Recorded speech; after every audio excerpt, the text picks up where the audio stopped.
All right, well, welcome back to my channel.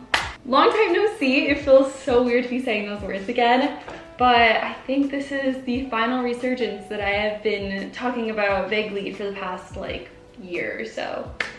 It's finally happening. I feel like it's been so long since I've seen you guys. I went to school, got my fashion degree finally, moved to Europe for 3 months, moved back from Europe, started building a house, and now here we are. Crazy. So there's going to be a few changes around here that I wanted to discuss before we get into today's tutorial. Come here. First things first, I'm going to be dropping a video every single month instead of weekly because I'm trying to find a healthier work-life balance this time around. So there's going to be a new video every single month with a full sewing tutorial, and there's also going to be a pattern drop at the same time on my website. So you guys can go and buy those patterns and follow along with the video and make whatever adorable, fabulous garment we're going to be making together.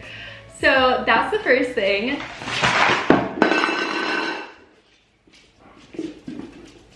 I also got a new cat, so that's been another change around here. Second thing I want to talk about is there's going to be a rebrand happening fairly soon. I kind of want to slowly transition into it so that people don't get lost trying to navigate my YouTube and website and everything. But it's going to be a little name change. I wanted to do kind of a rebrand because honestly, PaperStxrs was never meant to get as big as it did. And that was always just kind of my like personal little like gamer tag. So I think I'm going to be changing it to an actual branding name. So that will be very soon, hopefully. Fingers crossed everything goes well. And yeah, speaking of that, just like supposed to be like my little gamer tag, I was recently playing Marvel Rivals when somebody actually recognized me. And so we ended up having like a really funny conversation like throughout the whole game. But they kind of killed me when they said, "Girl, I need you to post more what you're doing on Rivals." Like they kind of gagged me with that one. But so then I obviously said like, "Oh, I've been in school and like I'm gonna go back to posting really soon." And then my brother had to chime in because we were all on call with like a big friend group, and he just said that she's been grinding Rivals as my excuse. Which is not true. If you ever see me, please say hi, but I am terrible at this game. But so then I promised my new friend that I would shout them out. So, hi, hope you're watching this. But anyway, back to what I was saying. Oh, and with that, I'm also going to be starting a second channel because I kind of just wanted a different place to post all of the random stuff that I do. But that's where I'm going to be posting where I'm building my sewing studio and also my like van videos and probably just whatever random shenanigans I decide to get up to. Going to go on the separate channel. This channel is going to be sewing focused. And so with that, this is now going to be my usual setup. Right now I'm currently in the process of building out my own sewing studio that I'm building just like in the woods with my dad. And so that's been super fun. It was super time consuming and it's not done yet, which I was hoping it kind of would be by the summertime. So instead I'm filming at my parents' place because they are so graciously letting me still live here. So with that, I think we should get into today's tutorial. We're starting off with a very fun dress because I actually have a wedding that I have to go to in a few months and I needed a new dress to go, obviously. And so I thought this project would be perfect for that. So this is going to be kind of a wedding guest inspired design that I think you can really dress up, dress down, make it as formal as you want it. And I found the most gorgeous fabric for this. It's this like Monet water lily fabric. At least that's what it reminds me of. I think it is just the most gorgeous fabric I've ever seen. Unfortunately, I did get it at Hobby Lobby because I don't know what I'm gonna do since Joann's is shutting down. I don't know where I'm gonna get like my fun fabrics because obviously I shop at Fabric Wholesale Direct a lot. But they don't really have fun fabrics. So I'm trying to figure out where to go because we do not support Hobby Lobby. I hate Hobby Lobby, but unfortunately my supplies today are from there. And I already spent the last couple of days drafting out my pattern. So I have all of my pattern pieces ready here to be cut. But you guys can go and get yours on my website. It'll be linked down below. So you can print yours at home and tape all the pieces together, or you can go ahead and get it printed out at a print shop. I'm gonna have both of the formats available. So yeah, get your fabric, get your pattern, and let's get started. So for my simpler patterns, I'm still going to be showing you guys like all of the measurements so that you can just do them at home and mark them out yourself if you want to. But unfortunately for this bodice, there's just too many pieces to it to be able to like draft this yourself based only off of my personal measurements. So this one you are going to be getting from my website if you want to make it. That is of course linked in the bio. And also my patterns are much more size inclusive now, which makes me very happy. So they go from extra extra small to extra extra extra large. And I've just been working really hard to make these a lot nicer and easier to follow than before, so I'm really excited to hear what you guys have to say about them. But so they have all of the cutting instructions on the patterns. I'm basically going to be cutting all the pieces out of my pretty fabric, out of a lining fabric, and then out of an interfacing fabric. And I decided to use a non-adhesive interfacing, but really either would work for this. You would just obviously have to adhere it with an iron instead of basting around it like I'm going to be doing. And I'm also really excited about the pattern update because now you're going to be able to put the pattern into like Jobii before you print it out and select just your size. So you don't have to like scramble across all of the different sizes to figure out which one is yours. You'll just be printing your exact size, which I think makes it so much easier.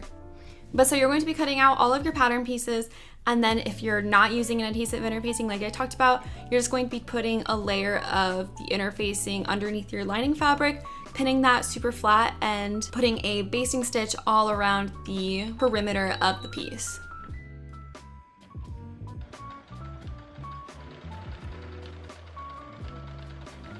And then we're going to be treating these 2 layers of fabric just as one layer, and this is going to be our lining layer. And then we're going to be assembling the bodice. So I kind of like to lay it out like this so you can just see how everything connects together. And when pinning these, you're going to want to first match up the notches. And there should be at least 2 on each piece. So you're going to match those up, pin those in place.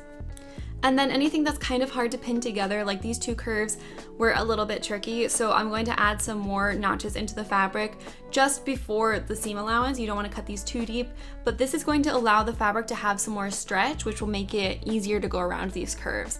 And so you can use that technique anywhere you need it to make sure that everything is laying nice and flat and pinned together smoothly.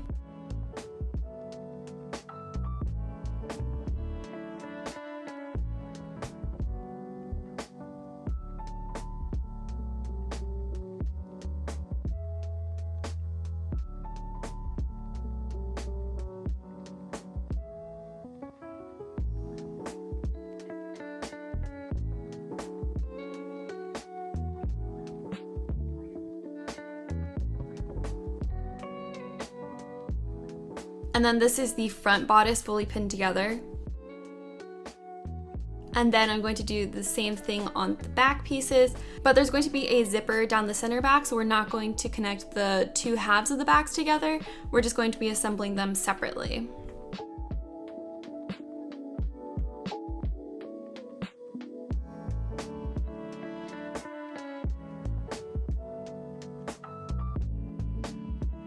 Again, adding notches wherever necessary.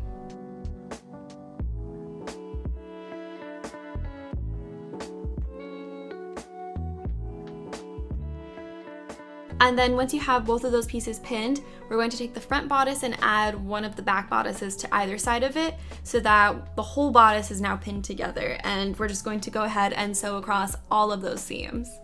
And we're going to be doing that with our pretty fabric, but then we're also going to be doing the exact same thing with all of our lining pieces to create 2 separate bodices.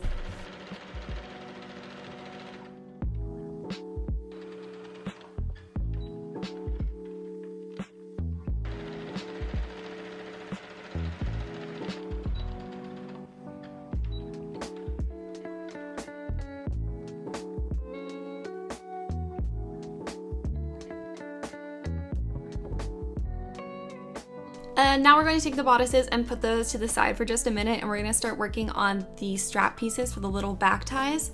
And so you should have 4 of these pieces, and basically we just need to get a finished edge on all of them. So I'm going to be putting both of the raw edges folded in towards the center of the fabric, and then folding that in half one more time so that everything is encased and it gives us a little strap piece. And to finish off the ends of it, I'm basically going to fold the end piece in first and then continue folding it the same way that I was before. And then I like to stitch all the way around these pieces so that it gives a really crisp and finished look.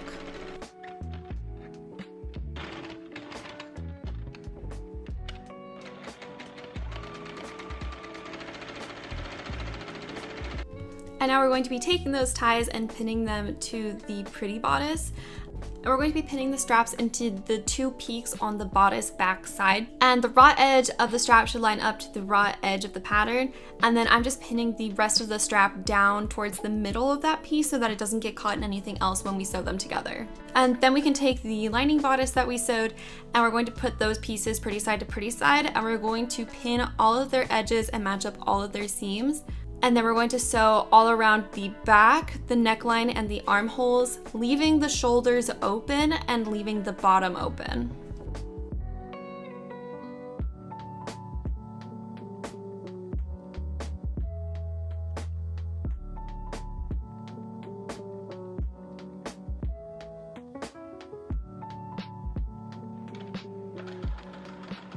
And I really should have ironed all of my seams flat before doing this step, but I did it after.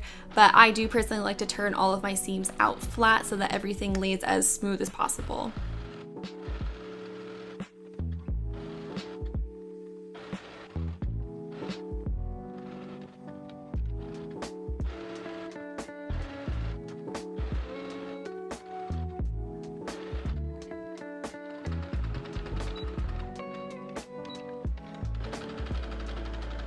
And to keep some of the bulk of the fabric down, I also added a zigzag stitch across all of those sewn edges. And then I also went ahead and added some more notches around the curves of the neckline and the armholes and any other points that I thought could need it, because otherwise these pieces won't be able to turn out flat properly. And around the corner pieces, I just folded them and dog-eared them to create these kind of square cutouts. And when you're doing this, you just really want to make sure that you're not cutting into the seam that you just sewed, but you're getting pretty much as close as possible. And around here, Dill is my quality control inspector, doing his job.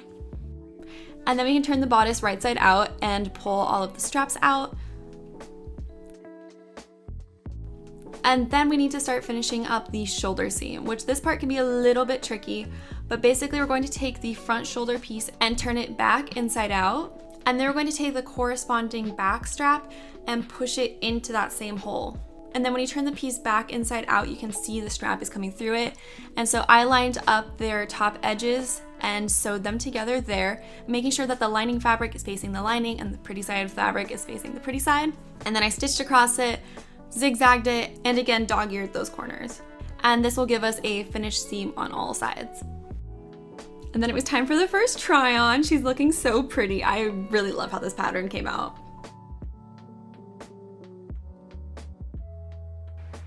And then, like I said, now I decided to press all my seams flat, which, you know, it's better late than never, but I really should have done this first because now it's just more complicated. So learn from my mistakes. And after the iron, everything was looking really nice and crisp. But I personally, just to make sure that my necklines are always going to look perfect, I like to understitch them, which is basically just stitching the seam allowance down towards the lining. But again, that's kind of optional. So now to start work on the skirt, we're going to sew all of the skirt pieces together, adding the panels to the front and then attaching the side skirts by matching up their notches again and sewing those all the way down. And so we're sewing all of the skirt panels together, except we're not sewing the back pieces together yet. And for these pieces, because they're not lined, I really recommend a zigzag stitch because this will keep all of the raw edges from fraying. And as much as I recommend this step, I do hate it. I think it's just really time consuming and I really need to get a serger that like works again. But this is a really great alternative that every time I don't do it, I regret it. So I forced myself to do it.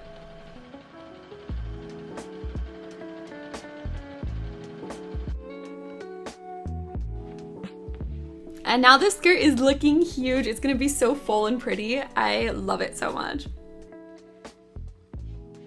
And now across the super long waistline, we're going to be adding 2 parallel basting stitches all across it so that we can gather our fabric. And when I do this, I personally like to switch out my bobbin for a color that I'm not using. So it's a great way to get rid of older bobbins. You just wanna make sure that they have enough to go across the whole waistline in one shot. And so you're just going to put your machine on the longest straight stitch you have and just get to sewing.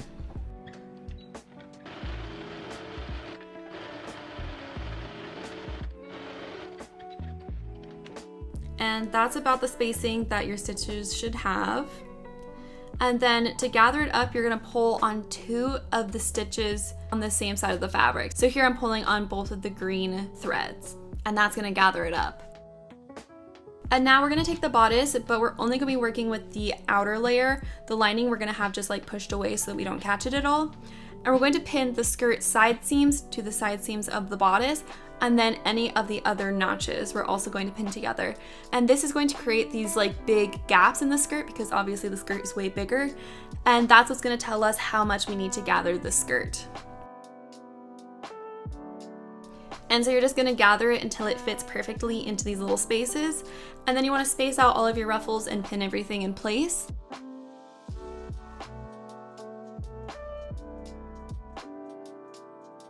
Except I didn't put any ruffles 1 inch away from the back because I know that's where the zipper is gonna go. So everything else in between is ruffled. And then I just stitched that down with a regular straight stitch.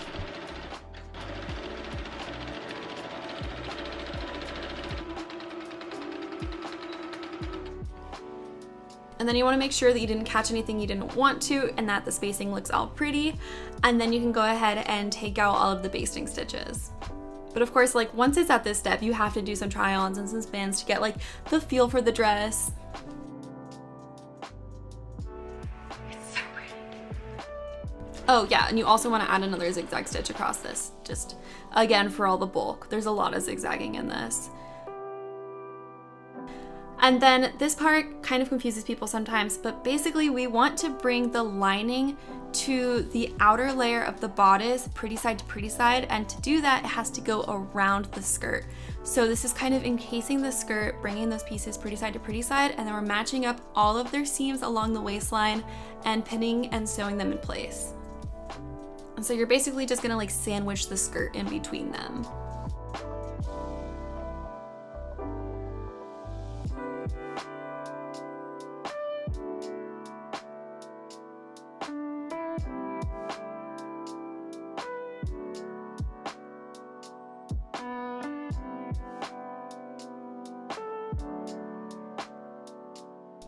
And when you sew this, you want to sew it about 1/8 to 1/4 inch away from your previous stitching line. And you're going to sew this all across the waistline, stopping about 1.5 inches away from the center back on both sides so that we can insert the zipper later. And I'm going to sew that and once again zigzag stitch everything because nobody likes a bulky waistline. It's just not cute. And so there's that 1.5 inches that you want to leave. And then you're gonna turn the whole thing right side out, which can take a little bit of time because there is so much skirt fabric in there, but you just wanna do it slowly so you don't pull anything too hard. And then once it's turned right side out, the waistline should be fully enclosed. And now we're going to install the invisible zipper down the back. And so when sewing an invisible zipper, you're gonna unzip it and turn it to the back side, and you wanna basically sew as close as you can to the zipper teeth without actually hitting any of them. And on invisible zippers, the teeth kind of roll underneath, so you need to roll them back out, which you can press this to make it lay flatter, and then you sew as close as you can to this line. And so I like to mark the top edge of my zipper so I know exactly where to start and stop. And then I also marked out how much I want to take it in on the back. So the pattern leaves 1 inch, but I decided to do 1.5 inches just so it would be a little tighter on my waist, which is totally fine. And so then you're going to pin the zipper in place, and it should stop at the back notch. And then you're going to zip it back up and mark where the waistline hit and where the end of your zipper hit so that you can unzip it and pin those points onto the other side so that everything will line up perfectly when it's all done. And then we're going to stitch that side as well.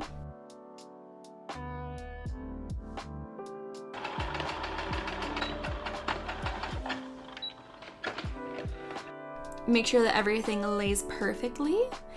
And then you're going to sew up the rest of the back skirt. So you're going to get it as close as you can to the zipper, again, without hitting it.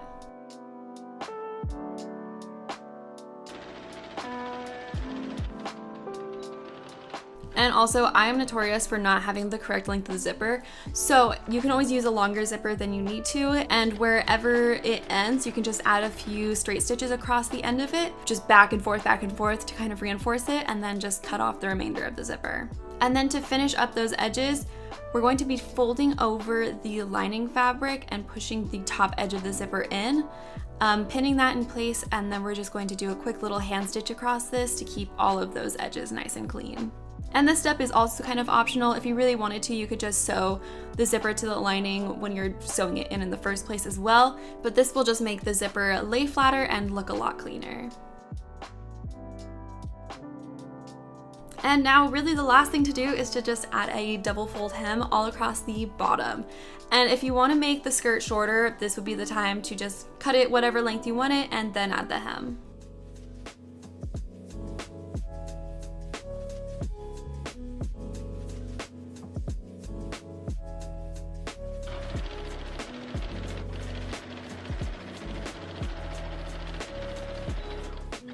And after that's sewn, the dress is officially done. And here is the final look.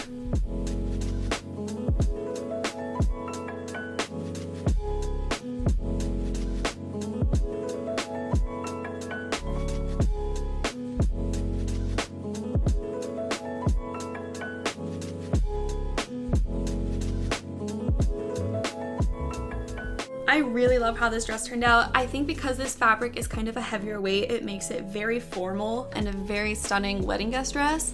I feel like this fabric is like so perfect for a spring wedding, but it's also kind of like toned down enough where it could be perfect for like a fall wedding. And the open back is always my favorite part. I'm just a sucker for an open back, and I think this one turned out so pretty. And I've also been getting more into these drop waists, which I used to kind of hate, but now they've really grown on me. So I'm excited that this is kind of my first real drop waist. And I think this is a very pretty first pattern back. So you guys will have to let me know what you guys think. And if you make it, please send me pictures on Instagram. I love seeing your creations. And like I said, I'm going to be posting once a month. So hopefully I will see you guys again soon. Bye!